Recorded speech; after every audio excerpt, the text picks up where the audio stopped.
Muy buenas tardes, bienvenidas, bienvenidos a este foro virtual Incidencia Política para la Incorporación de la Perspectiva de Género en Partidos Políticos Venezolanos. Me presento, soy Magdimar León, coordinadora de AVESA, Asociación Venezolana para una Educación Sexual Alternativa, y es la organización que junto con Aliadas en Cadena ha desarrollado el proyecto Por Nosotras, Acción por la Igualdad para el Desarrollo, gracias al apoyo de la Unión Europea.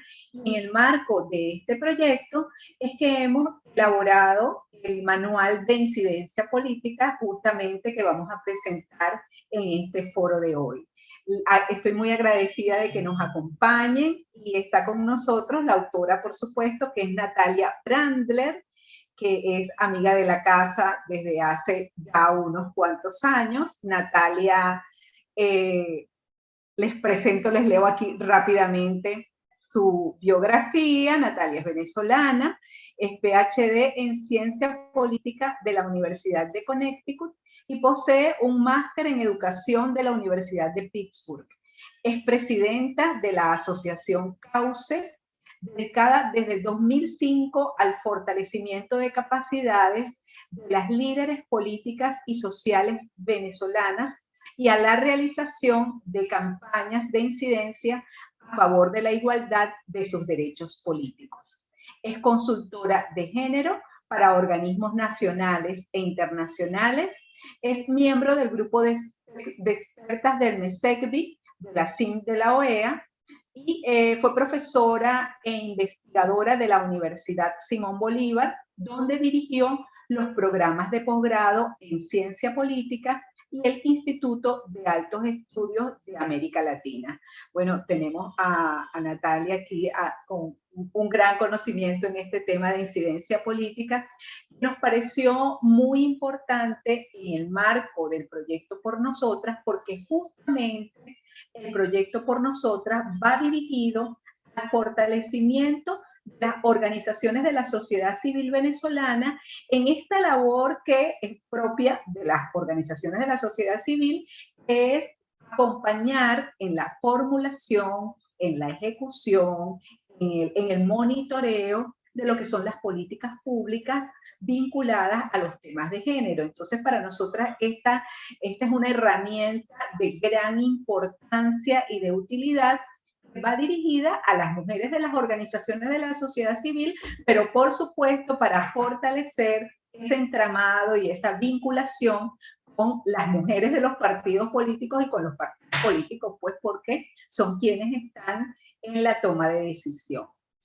Para este foro vamos a tener la presentación de Natalia, un resumen de los puntos más importantes que estamos presentando en este manual.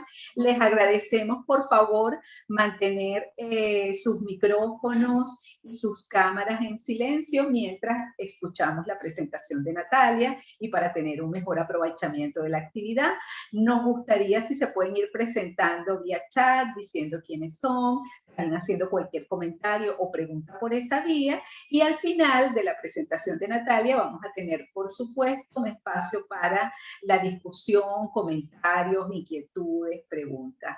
Bueno, sin más, les dejo con Natalia. Gracias, Natalia, por estar acá y por habernos acompañado en la elaboración de este manual. Adelante. Bueno, quiero saludar a todas las presentes, agradecida de verdad que estén aquí. Y también agradecerle a Besa y a Magdimar León por haberme contactado para este manual que finalmente, aunque su título dice que es un manual para la incidencia en los partidos políticos, en realidad es mucho más que eso. Es decir, es un manual de incidencia política para, y lo vamos a hablar ahora de qué trata la incidencia, es un manual para todas las organizaciones de la sociedad civil, que puede ser también de gran apoyo a las mujeres de todas las organizaciones, porque lo que es una metodología de trabajo. El método de la incidencia es un método de muchísimos años, que tiene realmente, uno se mete en internet y busca manuales de incidencia y hay N cantidad. Pero a mí me pareció importante vincularlo específicamente a nuestro contexto venezolano, porque es un contexto, bueno, muy particular en el que hacer incidencia no es como en otros contextos en los cuales, bueno, voy a compartir pantalla para empezar mi presentación. Bien, el objetivo del manual básicamente es fortalecer las capacidades de las líderes de las organizaciones de la sociedad civil, porque además proporcionar un método, como les dije, para que desde la ciudadanía organizada se incida, se influya para lograr los cambios en materia de igualdad de género. Es decir, sabemos que en una sociedad democrática la ciudadanía influye. La ciudadanía es la que está continuamente presentando demandas al poder político para la creación de políticas públicas cuya elaboración y modificación y creación recae en quienes ocupan cargos de poder. O sea, es una práctica ciudadana dentro de la democracia. La sociedad civil es también parte, digamos, del entramado de lo que supone la política de un país. Si tú tienes el Estado, tienes las organizaciones de la sociedad civil y los partidos políticos, que son justamente quienes funcionan de engranaje entre la ciudadanía y el Estado. Es decir, a través de los partidos políticos, porque los partidos políticos son donde ingresa esa sociedad civil, donde se organiza la sociedad civil, para finalmente entrar en competencia electoral, y a partir de la competencia electoral surgen los cargos, ¿verdad? Tanto los cargos ejecutivos como los cargos legislativos, donde se elaboran las normas, los proyectos, los presupuestos, y por lo tanto los partidos son el engranaje fundamental con el Estado. Cuando tienes, bueno, entonces la incidencia, ¿qué es la incidencia? Es una práctica democrática y es un diálogo político, pero es un diálogo político que sucede entre actores que quieren que los temas que les preocupan, y en este caso los temas de las mujeres, nosotras las mujeres, nos preocupan una serie de temas que normalmente, y sabemos, ha constituido una enorme lucha que esos temas entren en la agenda pública. Entonces es una lucha de poder, es una lucha de poder con otros actores que también quieren que sus temas entren en la agenda pública, ¿verdad? Los ambientalistas quieren que el tema entre en la agenda pública, los temas que tienen que ver con salud pública, la educación, es decir, hay un número enorme de actores que quieren que los temas que les preocupan entren en la agenda de aquellas personas que toman decisiones. Entonces, para las mujeres también es y ha sido una lucha que los temas que nosotros nos importan desde el punto de vista de la igualdad, de participar de forma igualitaria en las decisiones que nos conciernen, pues ha supuesto una lucha, y una lucha que tanto en Venezuela como en otros países del mundo ha sido una lucha donde han coincidido las mujeres feministas, las organizaciones que defienden los derechos de las mujeres, con las mujeres políticas que han logrado entre ambas, sobre todo un tema que se dio a partir de la conferencia de Beijing en el año 1995, donde se reconoció que finalmente las mujeres políticas necesitaban el apoyo de las mujeres de la sociedad civil, y las mujeres de la sociedad civil no pueden avanzar en los derechos de las mujeres si no cuentan justamente con las mujeres de los partidos políticos. Ahora, el contexto venezolano es un contexto muy particular, ¿verdad? Pero vamos a seguir. Entonces se trata de un diálogo político, de una lucha de poder con otros actores en un contexto de una democracia, de una sociedad plural, en la que existen los mecanismos para que estas discusiones se den y donde la ciudadanía puede elevar, digamos, las propuestas a través de sus representantes políticos y por supuesto hay muchas formas de ejercer esa influencia para que finalmente llegue a quienes tienen la posibilidad de llevar esa voz de la ciudadanía y transformarla pues, en políticas públicas. Pero la ciudadanía es la que le da el peso político a los problemas ciudadanos. Eso era un tema que recalcaba tanto nuestra maestra Evangelina García Prinz, que fue realmente extraordinaria en su, digamos, en su forma de enseñar, de cómo se debe hacer incidencia. Y ella decía, hasta que un tema no ha pasado, no tiene un peso político en la agenda pública, es decir, hasta que no hay ruido, como quien dice, en la calle, hasta que no hay muchos aliados, aliadas en los medios de comunicación, en los distintos ámbitos, hasta que no hay un peso político a los problemas ciudadanos, esos no entran en la agenda pública. Es decir, no entran en la agenda de los legisladores o incluso de los dirigentes políticos y en el caso de los dirigentes de los partidos. Ahora, ¿por qué me pareció importante hablar del contexto venezolano y hacer este trabajo particularmente para las mujeres venezolanas en el contexto de una dictadura, en el contexto de un Estado autoritario? ¿Qué sucede cuando el Estado ejerce el poder de manera autoritaria y busca desactivar a la comunidad política y a la sociedad civil?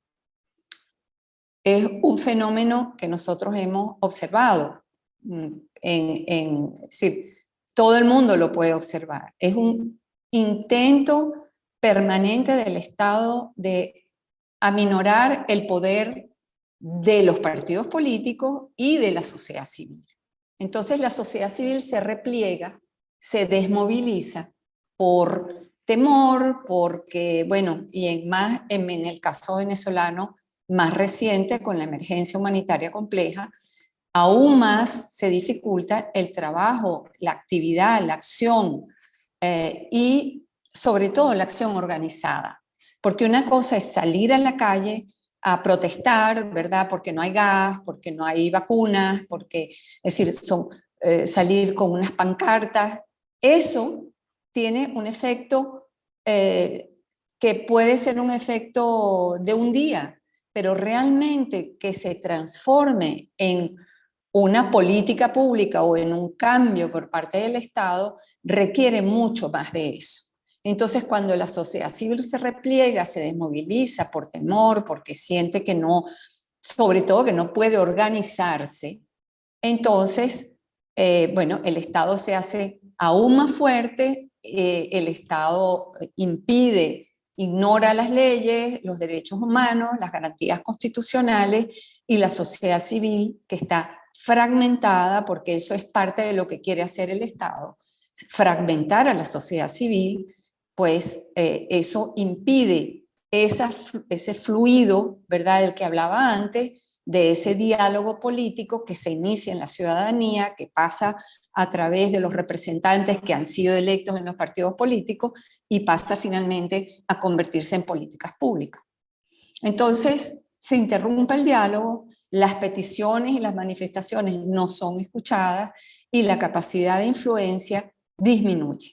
Entonces, ¿qué es lo que logra ese Estado autoritario? Fragmentar la lucha, ¿verdad? Los pocos espacios que quedan de apertura hace que estos grupos de poder peleen entre sí y la sociedad política también se tiende a fragmentarse.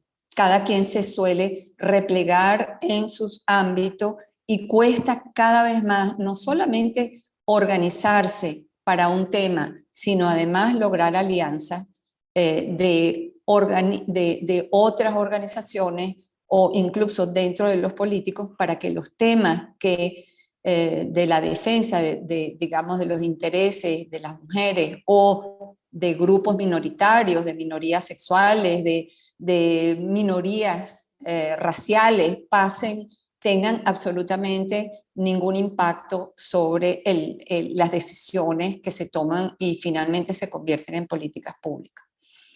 Evangelina decía algo maravilloso que está en su manual de incidencia política que escribió en el año 2008.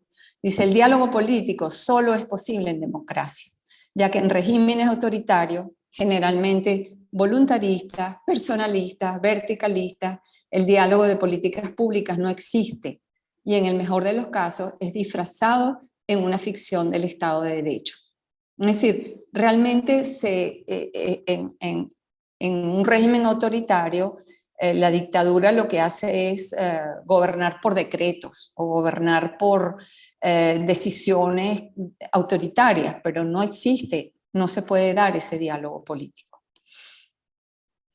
Entonces, en este caso, que el tema que nos interesa en este caso, que es a favor de la igualdad de género, de hombres y mujeres y de las minorías también, el objetivo de la incidencia es fortalecer la capacidad teórica y de acción de estas organizaciones de la sociedad civil, de manera que puedan incidir de una manera eficaz en cambios. Yo creo que es difícil, muy difícil hablar de políticas públicas.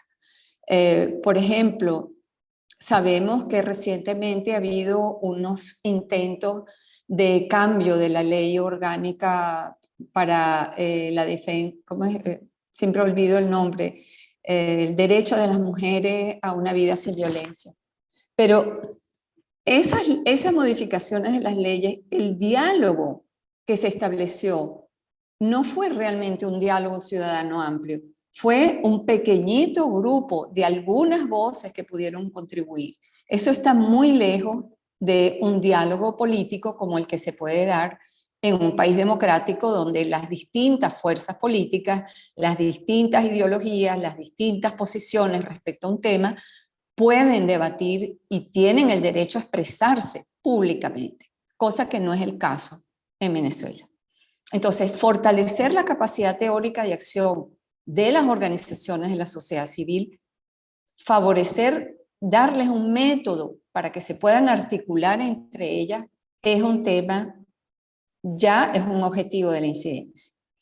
Luego, fomentar la participación para movilizar, digamos, a los líderes de opinión, que son los que tienen el mayor poder de hacer que un tema pase a la agenda política.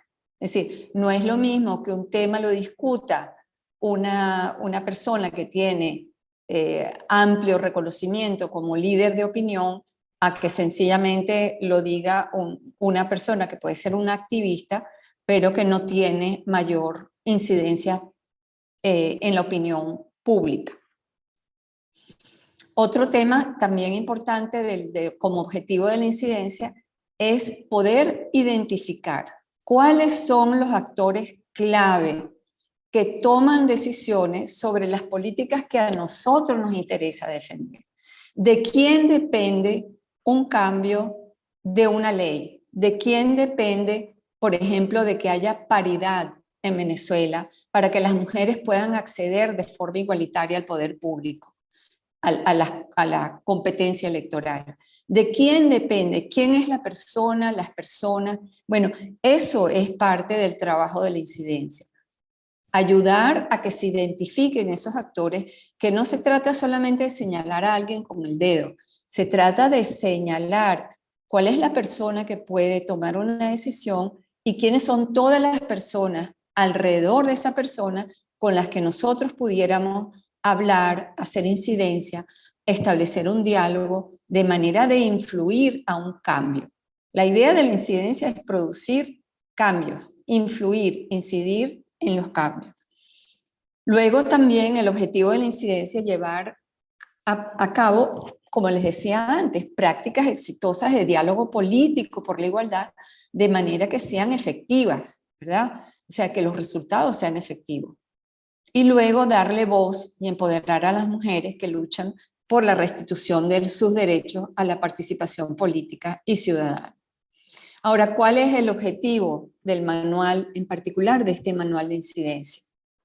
Yo creo que lo resumió Magdimar al principio, y es que las líderes de la sociedad civil contribuyan a los procesos de cambio a favor de la igualdad de hombres y mujeres en las organizaciones políticas. Y cuando hablo hombres y mujeres, también me refiero a todos y todas las formas de expresión que tienen, o sea, las intersecciones que existen. Porque las voces, por ejemplo, de las mujeres indígenas no están llegando, ¿verdad?, a los partidos políticos, o al menos no se sienten, son minoritarias. Sabemos que tienen enormes problemas, las mujeres de mayor edad, la comunidad LGTB, las personas con alguna discapacidad, todos esos son, digamos, actores que necesitan tener una voz. Entonces, las líderes de la sociedad civil pueden contribuir a los procesos de cambio a favor de la igualdad de hombres y mujeres en las organizaciones políticas y de manera amplia a la igualdad real y efectiva de sus derechos a la participación política. El manual parte de una constatación, es que es innegable.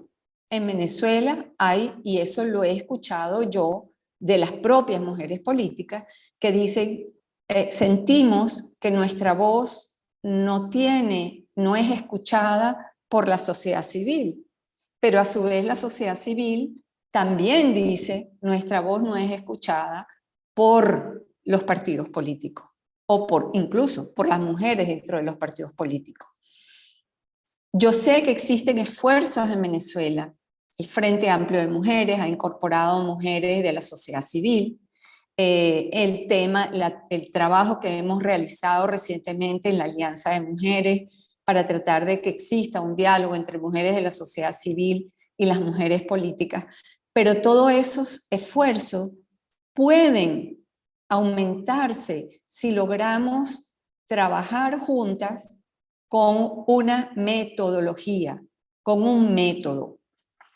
Porque como yo decía al principio, el propósito del Estado totalitario es desarticular a la sociedad civil y desarticular a los partidos políticos. Entonces no es un tema fácil y no es un tema de un día para otro.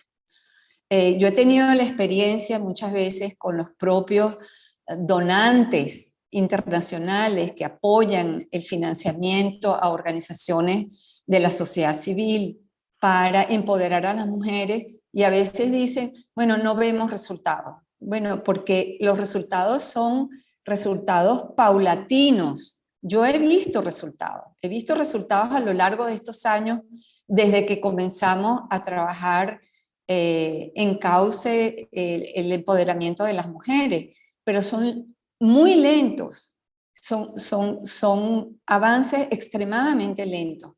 La unión de las mujeres de la sociedad civil con las mujeres políticas puede contribuir a estos procesos de cambio de una manera mucho más eficiente. Y como digo, parte de la constatación de una experiencia, de una ruptura entre los problemas y aspiraciones de las mujeres y la baja participación en los ámbitos de representación política, en particular donde se toman las decisiones que pueden permitir el avance de las políticas de igualdad.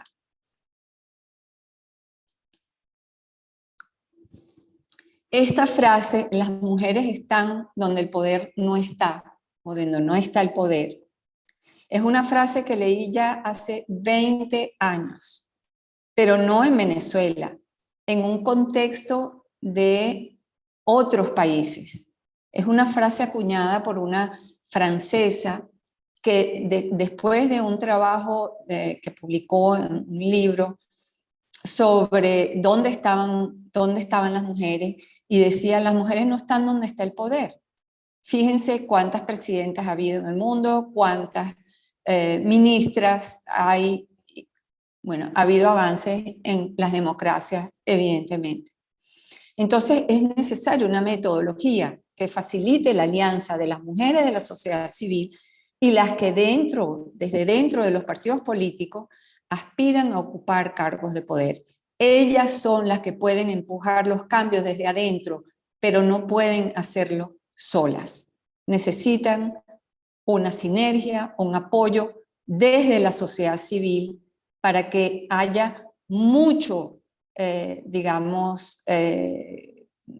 mucho empuje de una agenda pública, o sea, de una agenda a nivel público, para que los temas de las mujeres sean realmente escuchados. ¿Por quién? Por los dirigentes de los partidos políticos, que son unas estructuras que todas y todos sabemos que son estructuras hoy en día, estructuras patriarcales. ¿Cuál es la situación actual de la participación de las mujeres venezolanas? Primero que nada podemos hablar de una polarización, o sea, estoy hablando ya aquí de la división profunda que existe entre las mujeres de la oposición y las mujeres digamos, que están en los organismos del Estado, como los jurados, las jueces, quienes toman decisiones de ministerios, y las mujeres que están en la Asamblea Nacional, las mujeres que están en los partidos políticos de la oposición, los partidos políticos democráticos y los partidos políticos del chavismo. Hay una división, pero resulta que en el pasado, en Venezuela, en los años 80, en democracia, esa diversidad de voces junto, por ejemplo, cuando se creó la Coordinación de Organizaciones No Gubernamentales de Mujeres, la CONGA, que agrupaba un espectro político que iba desde las comunistas hasta las social cristianas. Esas discusiones específicas sobre cómo avanzar los derechos de las mujeres llegaron entonces a apoyar a las mujeres que estaban en la Comisión Bicameral de los Derechos de las Mujeres, la Comisión Bicameral del Congreso de la República. Entonces, mujeres de la sociedad civil y mujeres políticas lograron hacer avances. Pero la situación de polarización nos ha dividido, nos ha fragmentado, y además hemos logrado muy pocas acciones comunes. No solamente acciones comunes ya de las distintas posiciones políticas, sino aún más entre los propios partidos democráticos. Tampoco se ha logrado avanzar y lograr un deseo que es el deseo de todas, que es lograr la paridad. ¿Por qué? Porque no está en la agenda política. La agenda política está centrada en este momento, como sabemos, en salir de la dictadura. Pero ¿qué sucede con los derechos de las mujeres? Los derechos de las mujeres quedan en un segundo plano. Los partidos políticos siguen siendo los gatekeepers. Los gatekeepers son los que deciden quién va a entrar en una candidatura y quién no. Tenemos un sistema electoral que debe ser cambiado porque no favorece la inclusión de las mujeres, y no voy a entrar en este tema que he hablado en otros contextos y que merecería además una discusión muy amplia. Y luego las reformas, como la única reforma que hubo, que es la del artículo 144 de la Ley Orgánica de Sufragio y Participación Política, con su norma del 30%, pues está desaplicado por decreto. Entonces, la situación real de las mujeres es que en el año 2015, pues hubo dentro de la coalición de la unidad 23,2% de diputadas de la coalición de la unidad, y por el polo patriótico 20%, un total de 22% de mujeres. Y las comisiones de la Asamblea Nacional del 2015, estoy hablando, estos son datos del 2019, actualizados al 2020, de las 15 comisiones permanentes establecidas en el Reglamento Interior de Debate, solo 4 estuvieron presididas por mujeres, además de una comisión especial. Entonces, la realidad es que hay subordinación y exclusión de las mujeres de las posiciones significativas y de la discusión de las políticas públicas, a pesar del gran y enorme esfuerzo que están haciendo las mujeres políticas para para que su voz sea escuchada en estos ámbitos. En las elecciones municipales y regionales del 2017, en los puestos ejecutivos, 77% de hombres, 23% mujeres, y en las gobernaciones, 22% de mujeres, y en estas elecciones recientes, pues con todas, además, sabemos que son elecciones llenas de obstáculos, de barreras para la democracia, donde se hace fraude, donde se inhabilita partidos políticos, donde se inhabilita políticos, y eso, por supuesto, hace que sea aún más difícil para las mujeres entrar al poder político. Aún más, porque los hombres sienten que están, o sea, que tienen, que son ellos los que tienen que estar liderando esos espacios, y a las mujeres además se les dificulta enormemente, además de las barreras institucionales, se les dificulta el trabajo político por la situación de, digamos, personal y a veces familiar, y en fin, con un Estado fallido, pues son las mujeres las que se han echado al hombro todas las tareas que van desde el cuidado de los hijos, el cuidado de los enfermos, etc. Entonces, además de eso, el tema de la violencia política, que desde el año 2019 que hicimos esta encuesta y queremos nuevamente actualizarla, pero se sabe que las mujeres que están en política sufren violencia política. Entonces, todo esto lo estoy mencionando porque es importante también para las organizaciones de la sociedad civil entender en qué contexto se mueven las mujeres que están dentro de los partidos políticos. Bueno, esto es más, pero sobre el tema del sexismo y violencia política, donde las mujeres reciben amenazas y dentro de sus partidos también tienen restricción al uso de la palabra, les impiden el derecho a voz en igualdad de condiciones, a veces sobre todo en el interior del país, donde hay también grupos de poder que hace que las mujeres tengan aún más dificultades para hacerse escuchar.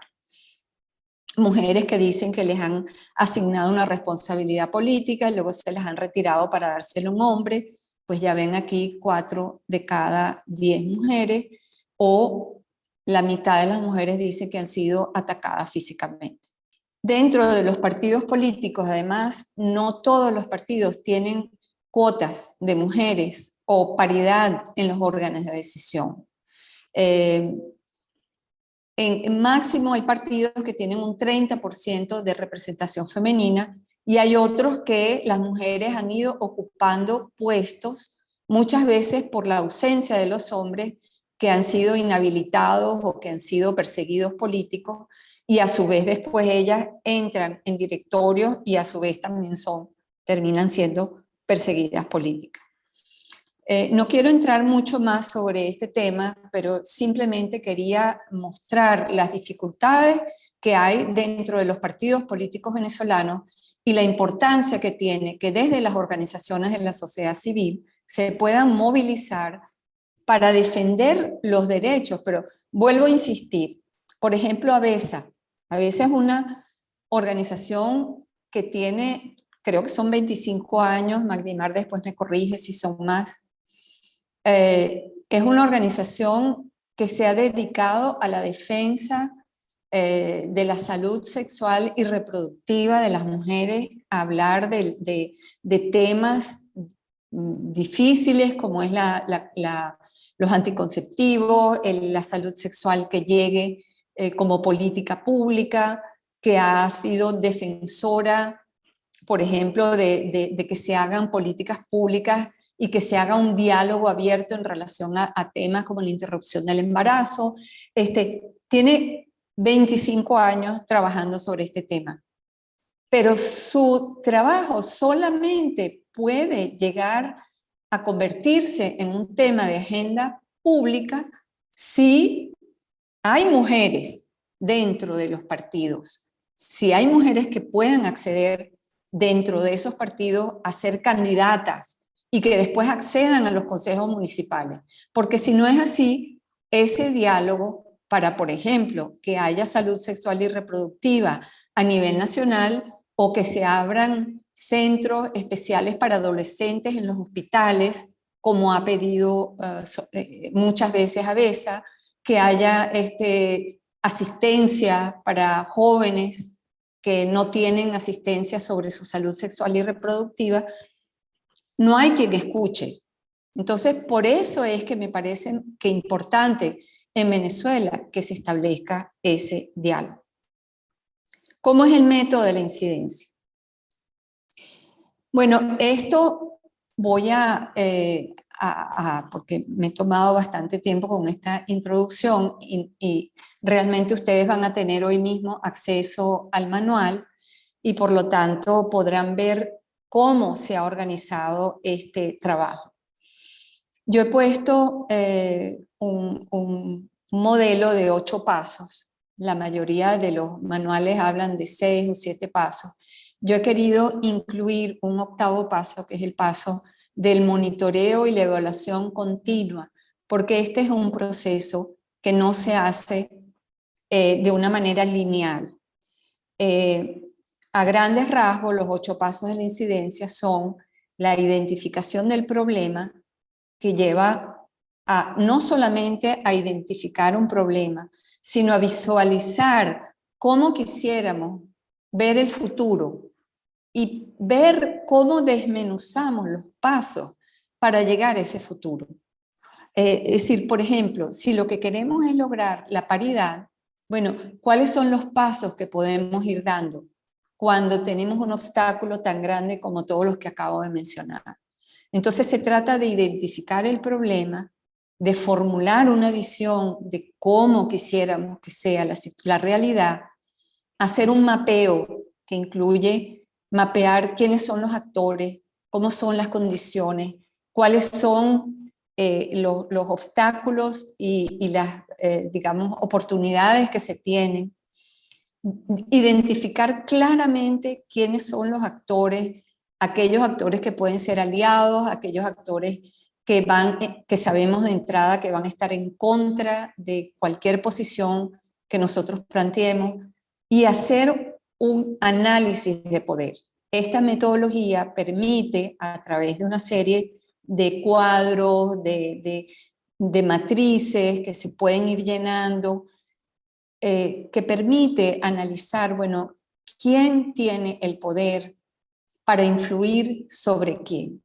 ¿De qué manera puedo yo acceder a esos actores?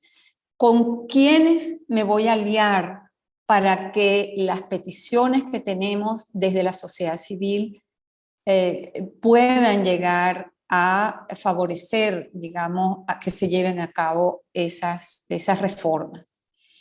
Y finalmente se trata de trazar una ruta, y esa ruta no es una ruta lineal. Ninguna campaña de incidencia se logra en un mes, en 6 meses, muchas veces tardan años en producirse las reformas. Pero cada paso de la incidencia tiene que ser evaluada como un logro y como un éxito, porque cuando cada pequeño paso es exitoso, los actores se empoderan nuevamente, se sienten que han tenido la oportunidad de lograr un paso, de avanzar un paso, y entonces tienen que evaluar cómo están sus fuerzas, cómo están sus debilidades, cómo están sus alianzas. ¿Se han reforzado las alianzas con este pequeño paso o más bien se dividieron nuevamente? ¿Cómo pueden retomar el camino? ¿Cómo pueden entablar un nuevo diálogo para acordar un paso hacia adelante? Entonces, esto implica la planificación de una estrategia. En el manual yo les indico paso por paso cómo se puede hacer esta estrategia.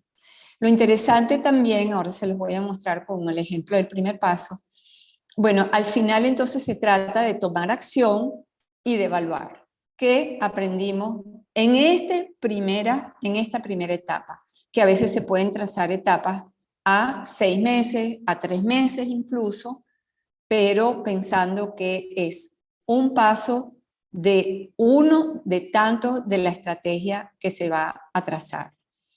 Aquí simplemente les puse algunos elementos, por ejemplo, del primer paso, que es la identificación del problema.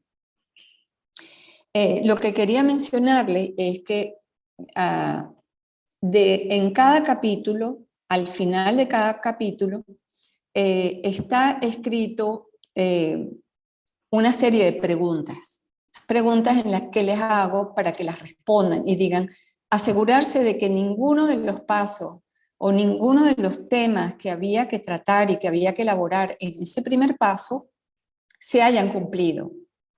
Y al final hago unas recomendaciones de cuáles serían unas buenas prácticas para hacer en esa etapa y prácticas que hay que evitar. Por ejemplo, una práctica que tiene que ver con la identificación del problema. Aquí fíjense que al principio pongo identificación del problema, hay que hacer un análisis causal. Para eso se utiliza el árbol de problemas, que todas ustedes seguramente lo conocen, todas y todos.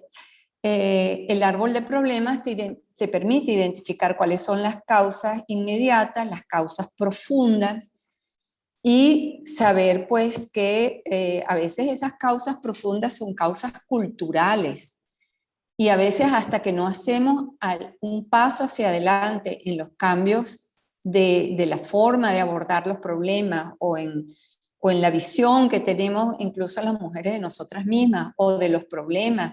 Ustedes saben que hay una naturalización, por ejemplo, de la violencia hacia las mujeres. Muchas mujeres sienten pues que los hombres son así, que los hombres son agresivos, y desnaturalizar ese tema es un tema cultural.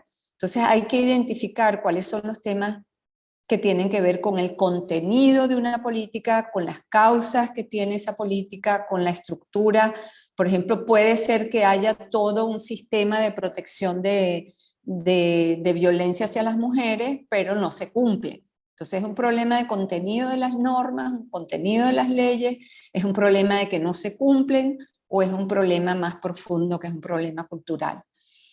Entonces el árbol de problemas nos permite identificar. Entonces, cuando yo pongo aquí cuáles son las buenas prácticas, por ejemplo, es asegurarse de que no se ha saltado esa etapa, de que no se vaya, ay, tenemos que lograr tal cosa, mañana vamos a salir a hacer una acción y con esa acción vamos a cambiar. Eso no es así. Por eso es tan importante el manual. Y lo mismo aquí, en fin, la incidencia requiere un plan, requiere investigación, requiere, por ejemplo, estudiar.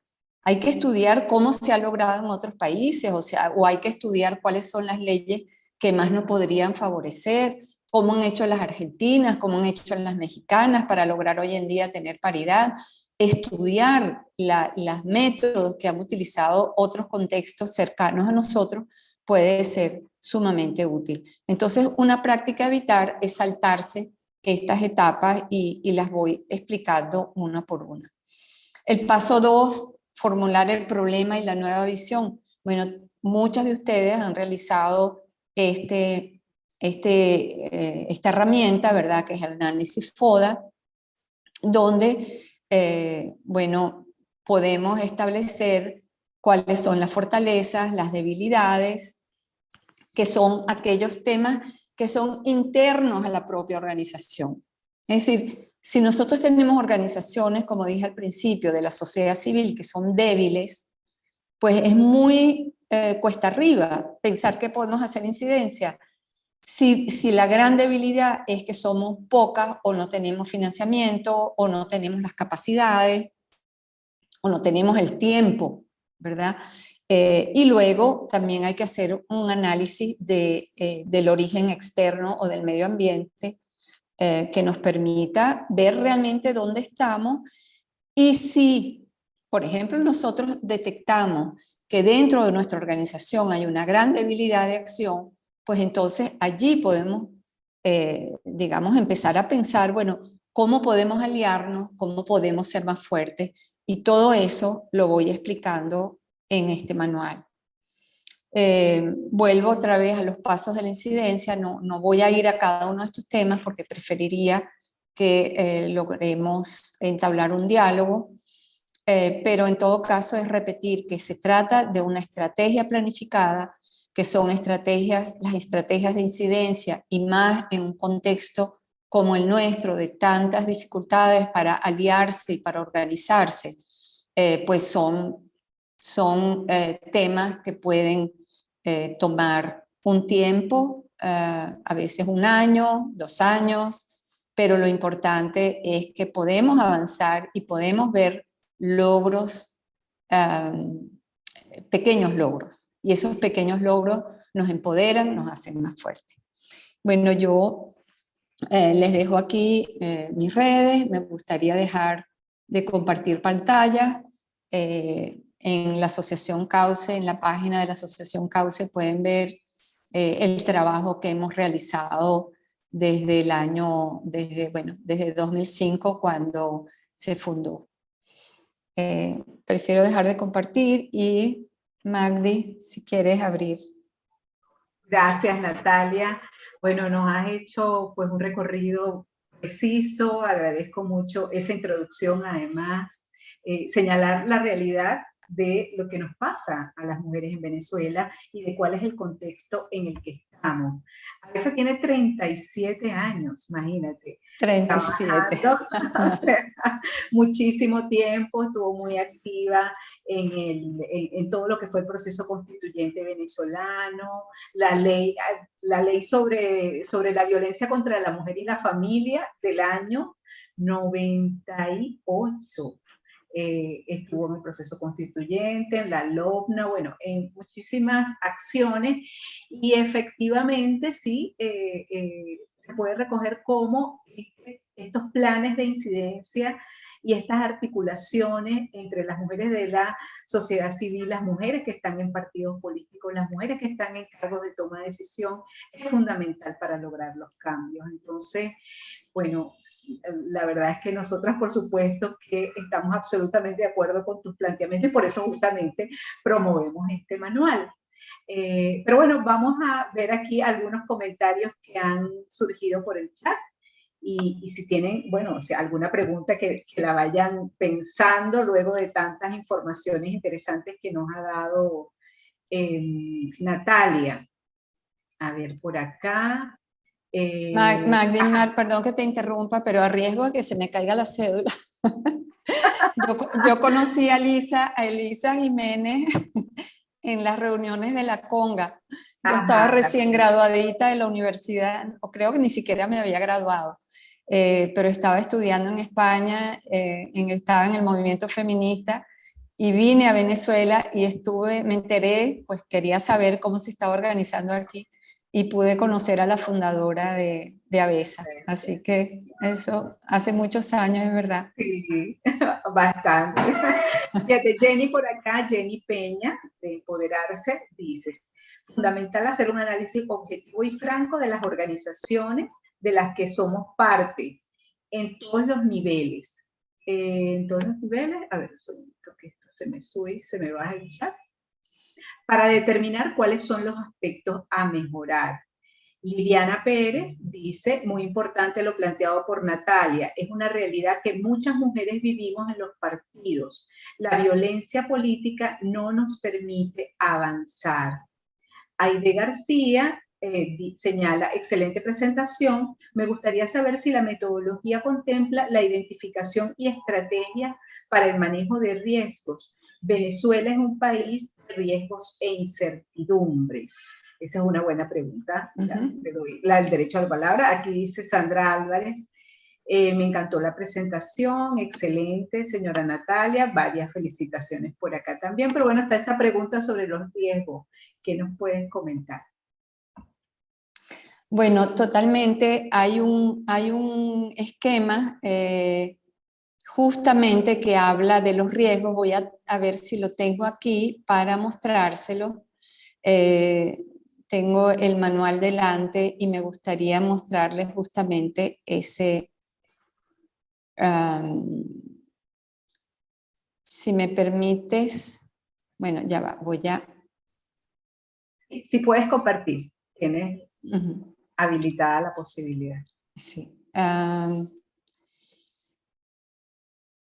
Tengo aquí la matriz, estoy buscando sí, hay una matriz justamente para poder analizar los riesgos. O sea, eso está y me parecía que era un tema justamente muy importante porque forma parte del contexto venezolano, ¿verdad?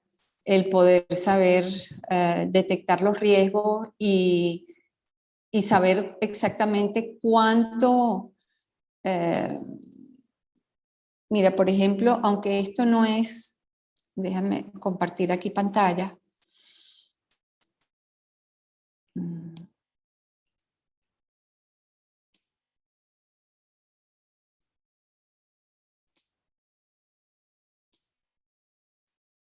¿Lo están viendo? Sí. ¿Se ve? Sí, sí. Bueno, esto, por ejemplo, es una de las herramientas para seleccionar las estrategias, ¿no? Cuando tú tienes, por un lado, cuál es la posición y fortaleza de la organización, por ejemplo, si la organización es débil, ¿ok? Si las posibilidades de cambio son bajas, entonces, ¿qué podemos hacer? ¿Qué estrategia podemos lograr? Bueno, a lo mejor tenemos que empezar por informar, educar, comunicar y sensibilizar. ¿Por qué? Porque la asociación es débil en recursos humanos y financieros, la sociedad no tiene clara conciencia de sus derechos, es hostil a los derechos humanos de las mujeres, el entorno externo no es propicio al cambio. Pero, ¿qué sucede si, por ejemplo, la organización, o sea, se ha logrado coordinar, hacer alianzas entre las mujeres y están fuertes, ¿verdad?, como organización y las posibilidades de cambio son bajas? Bueno, ahí ya tienen la capacidad de coordinarse, de colaborar y la asociación está en una posición de fortaleza y aunque la sociedad no tiene clara conciencia de sus derechos, sin embargo, las mujeres pueden trabajar, colaborar y pueden hacer todo lo posible por avanzar en pequeños pasos, pero ya tienen una condición mejor. Bueno, aquí está, no quiero, estaba buscando el proceso, por ejemplo, cómo se hacen los indicadores. Aquí les estoy dando, aquí está la matriz de gestión de riesgo, ¿verdad? Yo menciono aquí que se puede elaborar una matriz de análisis de riesgo solo relacionada específicamente con el logro de los objetivos. Es decir, después que ustedes han hecho un análisis de cómo están desde el punto de vista organizativo, de recursos, cómo está la sociedad, cómo están los partidos, cómo es la alianza con las mujeres de los partidos para ver si logran ponerse de acuerdo sobre un objetivo, una estrategia, una acción. Entonces dice, bueno, ahora vamos a evaluar cuáles son los riesgos de realizar esa acción. Entonces se analizan los riesgos internos, es decir, los riesgos que hay para el grupo que está haciendo la incidencia, que bueno, en Venezuela la defensa de los derechos de las mujeres puede incurrir un alto riesgo, por supuesto, y luego los riesgos externos que están relacionados con el contexto. Ahora, si ustedes identifican demasiados riesgos, especialmente de alta probabilidad y alto impacto, el grupo que promueve la campaña debe pensar seriamente si ese proceso vaya a verse seriamente comprometido.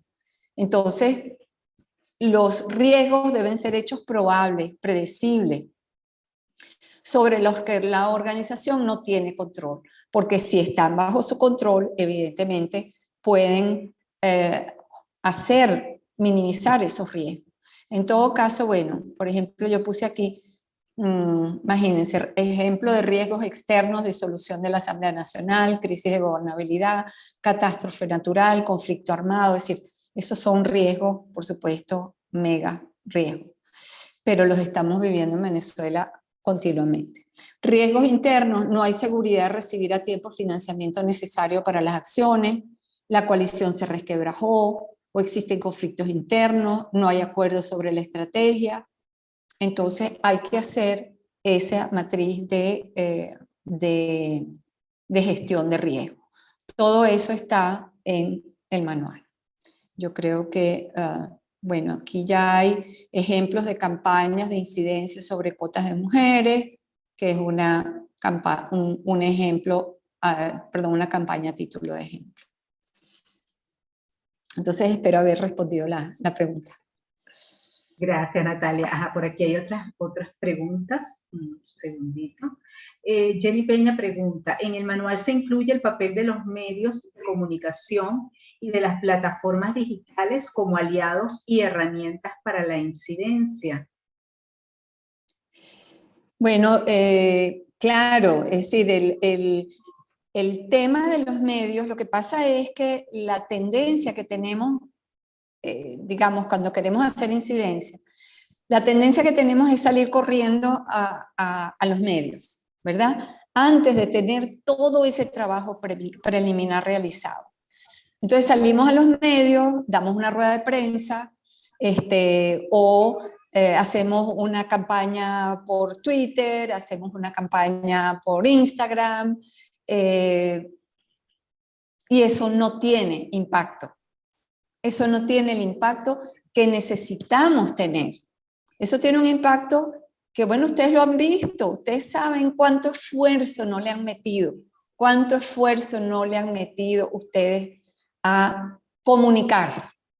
Pero imagínense, en un país en el cual los medios de comunicación además están prácticamente tomados, o están tomados por el Estado, no hay espacios donde comunicar. O sea, no puedes ir Magdimar a un programa de radio o a una televisión y decir, nosotros quisiéramos que se haga esto, o tener unas reuniones públicas con los, qué sé yo, con los ministros, ¿entiendes? Y que esa discusión, ese debate público salga en televisión, como pasa en las democracias. Entonces, no es salir corriendo, pero sí, evidentemente, que una vez que se tienen, que se va a hacer la campaña, pues esa campaña incluye la utilización efectiva, eficiente, inteligente, con los recursos que se cuentan, para utilizar pues, los medios de comunicación. Por supuesto que son fundamentales. Pero aunque toda campaña de incidencia utiliza los medios de comunicación, toda comunicación pública ante los medios no es una campaña de incidencia, si lo pudiéramos poner así. Claro.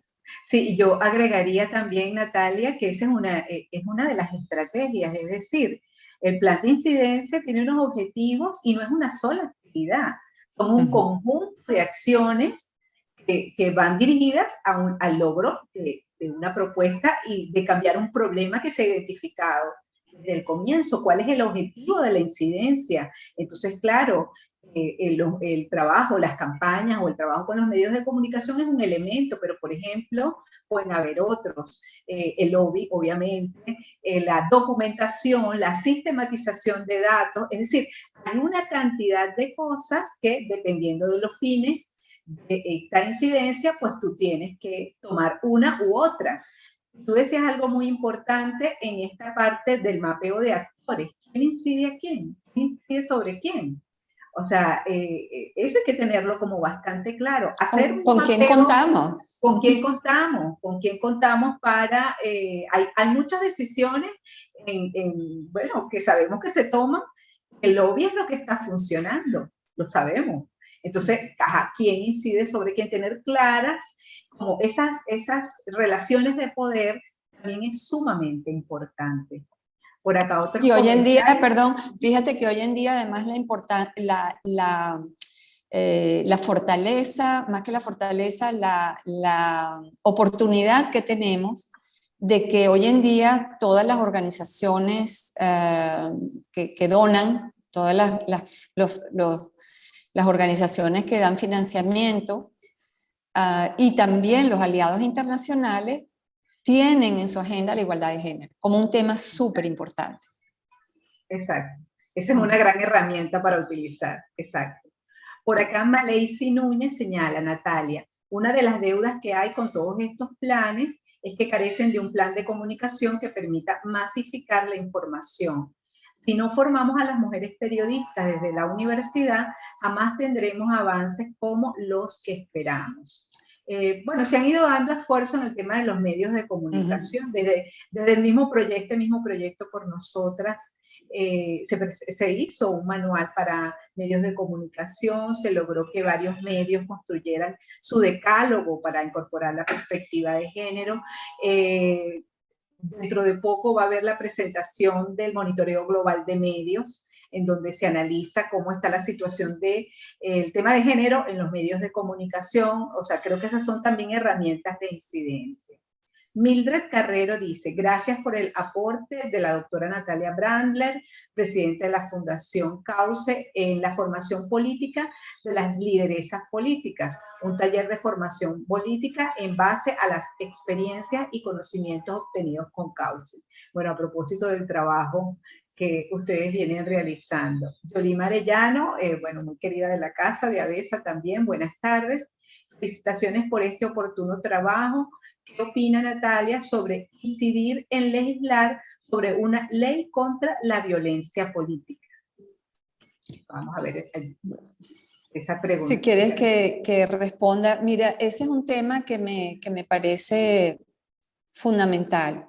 Y como dijo Magdimar cuando me presentó, yo estoy en el MESECBI, es decir, en el mecanismo de seguimiento de la Convención de Belém do Pará. Y recientemente, el 7 y 8 de diciembre, fue el inicio de la cuarta ronda de evaluaciones de los estados para que los estados digan, bueno, qué están haciendo en relación a distintos temas, ¿no?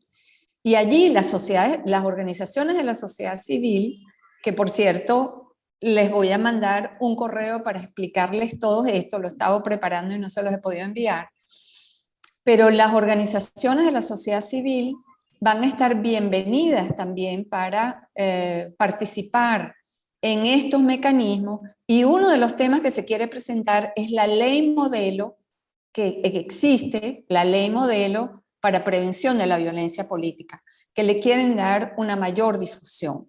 Entonces, ese es un tema fundamental, que se apruebe una ley, ¿verdad? O que la ley para el derecho a una vida sin violencia incluya la violencia política, que es un tema que se está incorporando poco a poco en todas las legislaciones en América Latina. Lo conversaban varias de las representantes ante el MESECBI de cómo se están presentando reformas a leyes que tienen que ver con la violencia hacia las mujeres para incluir la violencia política. En México están muy preocupados por ese tema porque en México es decir, la violencia también es, no solamente las persiguen o las ponen presas, sino que sencillamente a concejalas o alcaldesas, cuando están en desacuerdo, sobre todo en zonas que tienen mucha violencia en general, pues las asesinan. Hay un altísimo número de alcaldesas y concejalas asesinadas. Y bueno, nosotros en Venezuela vivimos una violencia igualmente preocupante, por lo cual sí, me parece que es un tema bien importante, Yolina. Por aquí Jenny Peña agrega, mi pregunta va más por el acceso a las y los líderes, que no siempre están disponibles o de fácil acceso a la ciudadanía. Muchas veces nos hacen más caso cuando hacemos tuitazos, cuando les escribimos cartas o solicitamos reuniones. Bueno, creo que Natalia lo decía, ¿no? Cuando el problema no forma parte de la agenda pública, como que no hay movimiento, ¿no? Como que no se da la disposición. Ahorita creo que un claro ejemplo de la necesidad de la articulación junto con el papel de los medios es lo que se vio en la Ruta Verde. O sea, que fue esa movilización, también el apoyo, la cobertura de medios de comunicación diversos, la participación también de organizaciones de mujeres de diversos sectores fue lo que permitió tener entrada, acceso a que nos recibieran, ¿verdad?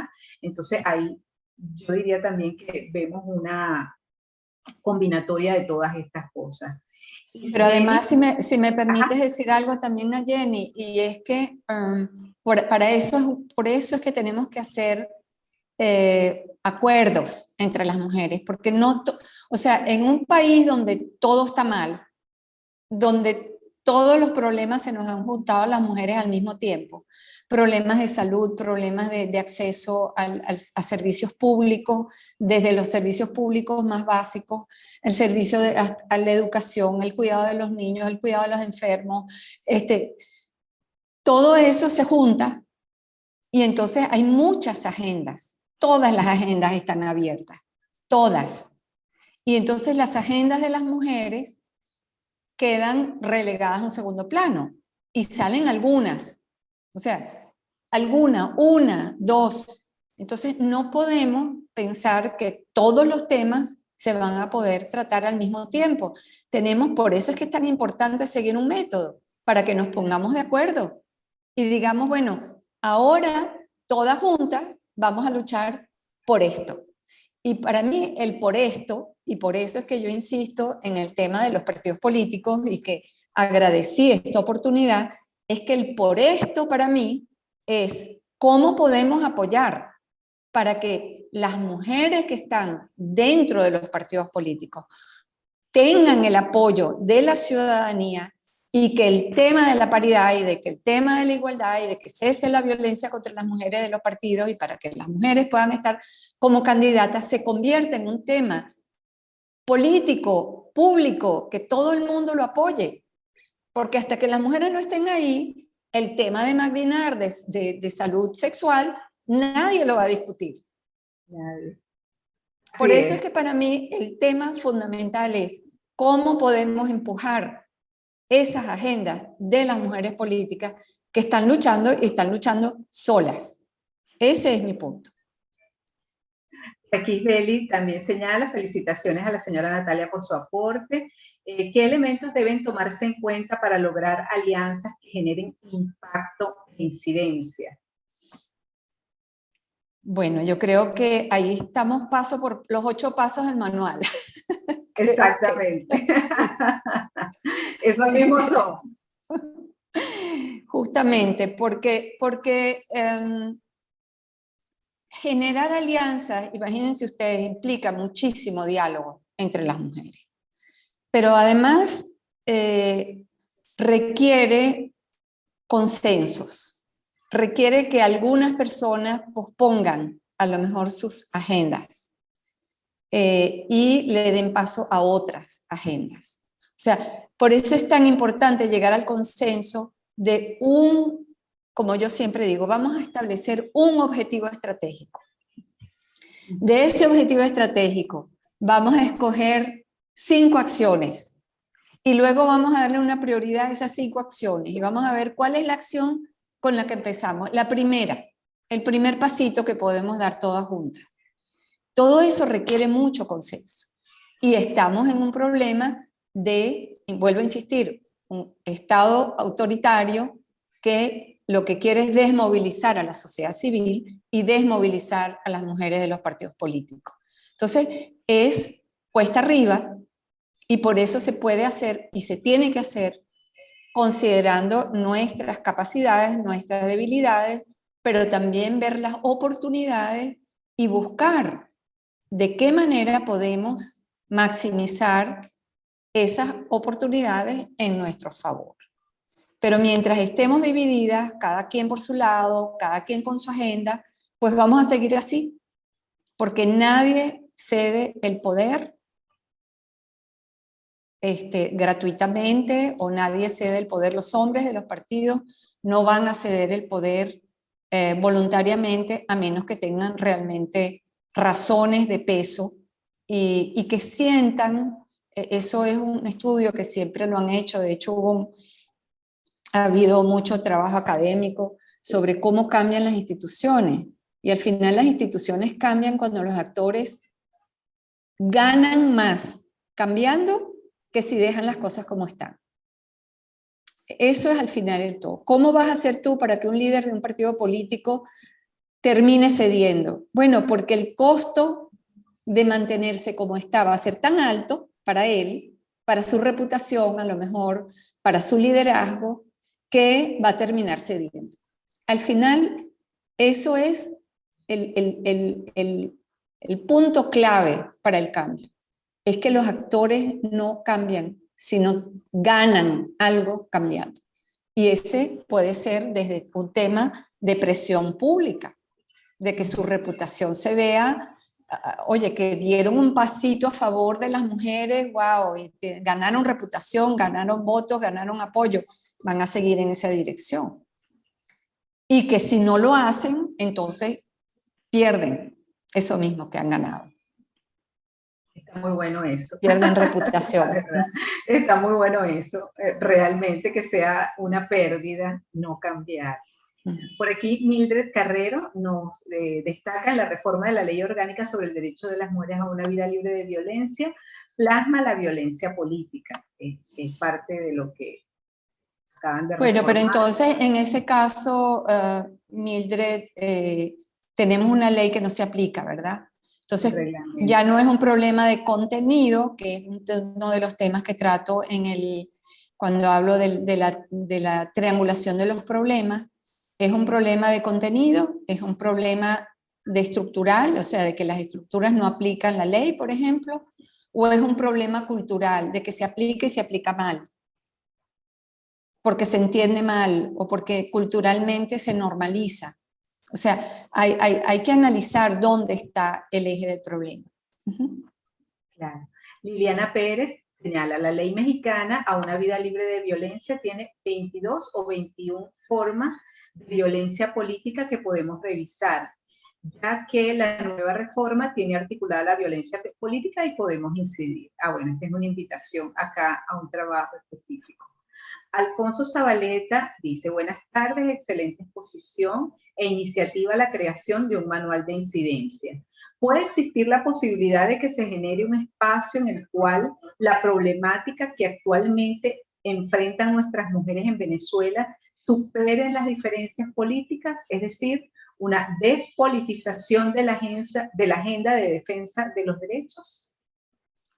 Yo estoy convencida, siempre lo he dicho, las que están aquí que me conocen saben que siempre lo he dicho, que nosotras las mujeres somos las únicas que podemos lograr eso. Es decir, por eso yo soy tan entusiasta con el tema de la diplomacia ciudadana. Es decir, la diplomacia que no pueden hacer los jefes de gobierno ni los jefes de partido, sino la diplomacia que podemos hacer las personas comunes y corrientes. De tendernos puentes y decir, mira, en tu partido igualito se ejerce violencia política contra las mujeres. En tu partido tampoco las están escogiendo. En tu partido están subordinadas peor que nosotras, subordinadas a un proyecto militarista, autoritario, entonces, sin criticar a nadie, pero podemos encontrar similitudes que nos unen. Yo tuve la experiencia con Cauce entre el año 2005 y el año 2010 de hacer talleres que el 50% de las participantes eran mujeres chavistas y el otro 50% eran mujeres de la oposición. El primer día, cada quien estaba con su camisa roja o su camisa verde, su camisa blanca, separadas, ¿verdad? No se hablaban, se trataban con mucha frialdad, y al cabo de 3 días de estar entendiendo lo que significaba, lo que cada mujer vivía desde el punto de vista de sus derechos humanos, de sus derechos políticos, de sus derechos civiles, de sus derechos económicos, Pues el último día, y en eso era una maga, la maestra Evangelina García Prince, que dirigía los talleres, el último día estaban todas abrazadas, tomándose la foto e intercambiando teléfono. ¿Por qué? Porque las mujeres somos capaces de tener puente. Claro, después regresaban a la realidad de su partido y allí les jalaban las orejas y les decían, no puedes volverte a reunir. En el año 2008, en un taller que hicimos en Puerto Ordaz, se creó una alianza de mujeres ¿cómo que llaman? Suroriental. Yo tengo los recortes de prensa, donde estaban una mujer del Partido Comunista, una mujer del MBR de esa época, una mujer que se llamaba Frederica, creo que era, no, Frederick de apellido, que era de Copey, y una mujer de Acción Democrática, todas juntas trabajando en una alianza que decidieron crear. La alianza duró un mes. Cada partido las llamó a botón y dijeron que los derechos de las mujeres serían para después que se lograra, unos consolidar el poder y otros acabar con ese gobierno. Los derechos de las mujeres, por supuesto, todos queremos vivir en democracia, pero como yo siempre digo, cuando una mujer va a un tribunal a poner una denuncia de violencia, allí en ese momento pues hay unas leyes, hay unos abogados, hay unos defensores que están tratando como un ser humano que tiene que defender sus derechos. Cuando una mujer está luchando por la paridad, bueno, ojalá que todas podamos lograrla y que haya muchas más mujeres en el poder que logren transformar lo que los hombres no han sido capaces de lograr. Bueno, muchísimas gracias, Natalia. Por acá en el chat, bueno, quedan comentarios de felicitaciones, de reconocimiento del valor del propio manual de incidencia, la utilidad. Yo estoy segura que es una herramienta sumamente útil. Seguimos desde Avesa interesadas, ya te lo he dicho, Natalia, tenemos que hacer un taller, por favor, obviamente para el año que viene, con esta herramienta, para hacer el ejercicio, para que lo veamos, ¿verdad? Paso por paso. Paso por paso, acompañar en esta construcción. Y yo estoy segura que muchas, de algún modo, como intuitivo, empírico, pues han hecho cosas, obviamente que sí. La idea es tener esta estructura, esta herramienta que nos ayuda a mejorar y a entender con más claridad toda esta información. Pues, preguntan cómo podemos acceder al manual, se los vamos a enviar por correo, también lo vamos a publicar en el blog de Avesa, en el blog de Cauce, para que tengan diferentes vías de acceso a la información, y la idea es que lo utilicen, que lo difundan, que sea una herramienta, realmente es una herramienta de trabajo, que nos ayuda a mejorar y a sistematizar lo que ya venimos haciendo. Bueno, de nuestra parte, agradecerles bueno, a todas, a todos los que han estado conectados en esta actividad, a Natalia, por supuesto, por habernos acompañado en esta sistematización de información. Y bueno, ya para cerrar, Natalia, las palabras finales. Bueno, yo solamente también agradecer a todas las que estuvieron, las preguntas, los comentarios. Sigo abierta a cualquier comentario, a cualquier sugerencia. Ese manual es un manual, ¿verdad?, que hice en un momento y cada uno de ustedes lo podrá mejorar, pero básicamente es una metodología útil para todos. Espero que sea de gran utilidad para todos. Y estoy a la orden para Magdimar, para que llevemos eso a la acción. Seguro que sí, Natalia. Bueno, feliz tarde para todas, para todos.